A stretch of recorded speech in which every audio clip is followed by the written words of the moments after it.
If you are going into any business, you must understand the business A to Z. You must know that business. You shouldn't just go and invest because somebody now will say, okay, hey, there's good money in cement, then you go and jump into cement. You have to understand the business in and out. And that's the difference with me. I know my business in and out. You can wake me up any time and ask me about fertilizer, ask me about anything that we are doing. And the other one is really to work very hard, and you have to have the tenacity of continuing to, you have some hiccups here and there, but you have to be focused in terms of what you are doing. It's not the end of life if we're taking a downturn, because it's like a graph. That's how business is. But you always have to be ready for good times and also for bad times. But you see, a lot of people, even the younger ones, we need to be also very, very careful, because one of the biggest issues with us Africans is that we spend our projected incomes. Once you start doing business starts doing well, rather than for you to keep reinvesting into the business, you start spending money and thinking that profit will continue to come. There are ups and downs in business, so you need to be very, very focused and see, okay, fine, what do you do and how do you do those things? So you're not supposed to buy a Porsche car or... No, you are not supposed to do that. You see, because those luxury things, they also take up your time, which will not make you focus on your business. It's like I don't have any holiday home anywhere. Yeah. I don't have a house anywhere, but I know people who are working for me, they have a house in London, but I don't. One thing that I'm very, very proud of is that I did not inherit any money from my father. I built everything from scratch to where I am.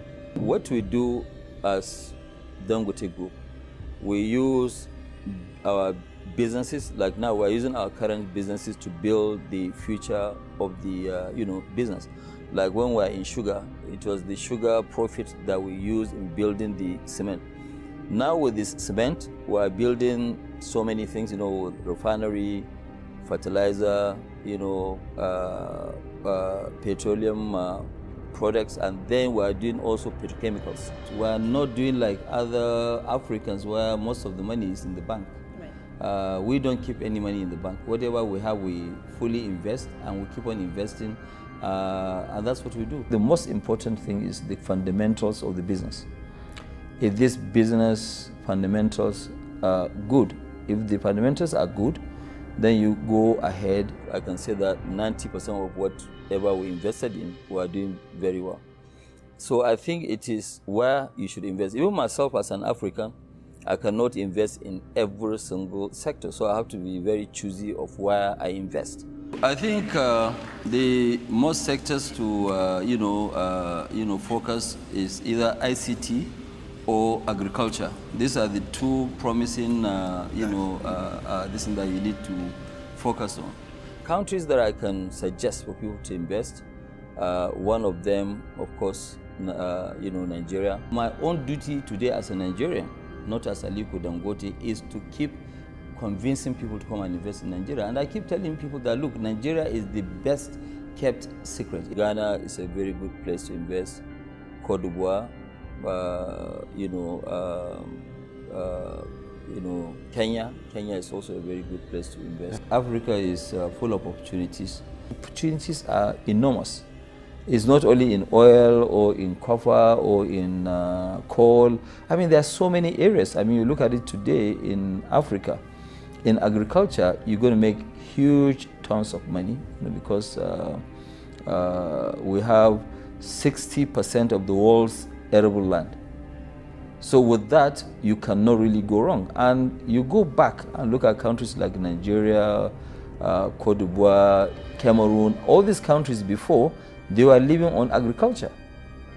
Okay, but unfortunately, oil came in and everybody thought, well, look, we've had enough. Oil is good enough to give us all what we needed. There was no zeal in terms of growing the other various sectors. So people just jump on oil, and even somebody who is just a peasant farmer in the village want to take a bit of a cut in terms of getting his own oil share. So that's really what destroyed, some of economies. But right now, things are bouncing back. Well, I came from wealthy family. My grandfather was my great-grandfather from my mother's side was actually very, very wealthy, Alasan the Tata. And then his son, also Sanusi Tata, whom really raised me up because, I lost my dad at the age of 8. And, so after educating me, he gave me a loan of which I was grateful, and I paid back in 3 months, because business was so good. The way it is that when you first start business, your target is to make your first million. Okay, fine, I did that. But, after, a year or so, I realized that, look, I have much more than 12, 13 billion, and I said, okay, fine, all these numbers are just written numbers. Yeah. And one day I went to a bank. Yeah. At that time there were no restrictions of this, and I wrote a check and cash $10 million, and I took it home. For yourself? For myself, yes. You cashed $10 million from the bank? Yes. Yes, and took it? I put it in the boot of my vehicle, and I went home, and I opened it, and I look at 10 million, I said, that, okay, fine, now I believe I have money.